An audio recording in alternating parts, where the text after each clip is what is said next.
He'll never be coming back. Emmerdale Stow addresses Bay future.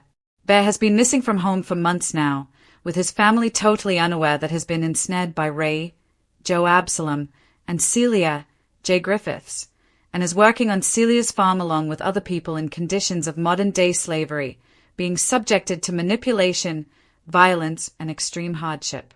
The fact that his beloved granddaughter saw him, but Paddy, Dominic Brunt, Mandy, Lisa Riley, and the rest of the family who are desperate for some news of him didn't believe her, highlighted the huge tragedy that is literally surrounded by people who genuinely love him, but is completely cut off from them.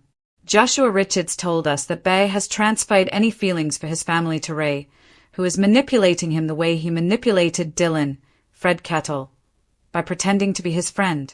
Because Bear has taken himself away from the love of his son and his family, he feels somewhere within him, because he feels somewhat rejected, that Ray is a surrogate son for him, the actor explained. He's somewhat lost and adrift. He's not really part of anybody. He's not in anybody's club or team apart from, maybe, Ray. There was humanity even in the harsh conditions Bear found himself in, when he struck up a friendship with a woman called Anya, Ali al-Shabibi. I think there was a glimmer of light for him, but it was almost like a reminder of little Eve, his granddaughter, that an almost innocent soul was shining in the darkness, and he recognized it. Joshua reflected. That glimmer of light was soon extinguished when Anya died from an infection as the result of wounds she received when she tried to escape.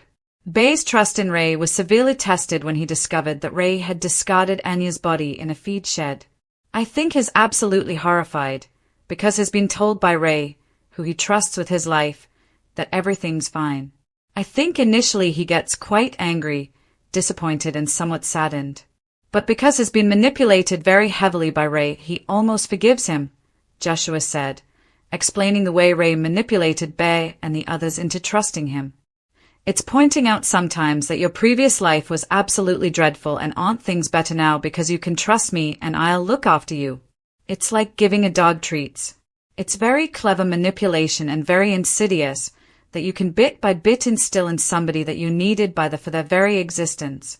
Ray is very successful at doing that because he has a natural charm and he has an ability to get under people's skin. Joshua told us he felt that modern-day slavery was an important issue for Emmerdale to highlight, and it's something he feels very strongly about. There are, at any given time, 400 million people in modern-day slavery, and it's hiding in plain sight, he pointed out. Why the hell don't we do something about it? Like all things in this world, it's all about money. Isn't it about time we moved aside and reached out our hands and helped people? As for Bear, there are no signs that he'll be rejoining his family in the village anytime soon, if ever, according to Joshua. I think Bear is going through a very difficult time in his life. I think he's possibly confused, not very well, and probably drug-addled and not knowing exactly where or what he's doing. I think he's too far gone at this point. He's decided in his mind that he's already walked out of the door and he'll never be coming back.